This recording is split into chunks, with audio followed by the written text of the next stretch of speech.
नमस्कार, आप देख रहे हैं टुडे समाचार 24 और मैं हूं आपके साथ वैशाली। आइए रुक करते हैं आज की खास खबर पर।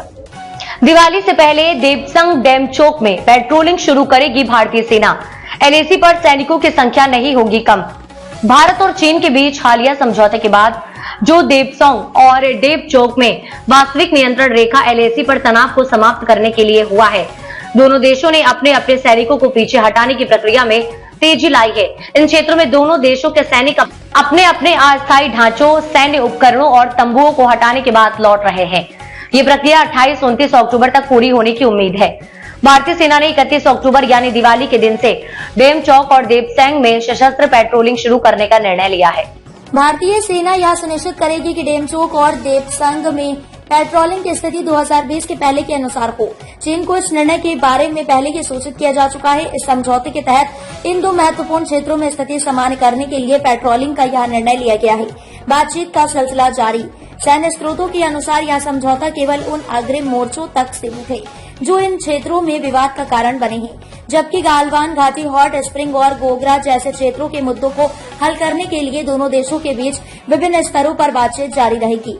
एलएसी पर निरंतर निगरानी। एलएसी की संवेदनशीलता और जटिलता को देखते हुए दोनों देशों ने भविष्य में संभावित संघर्ष और तनाव से बचने के लिए एक दूसरे को पेट्रोलिंग के बारे में पूर्व जानकारी देने पर सहमति व्यक्त की है। विश्वास बढ़ाने के प्रयास भी दोनों पक्षों से किए जाएंगे। सैनिकों की संख्या पर स्पष्टता।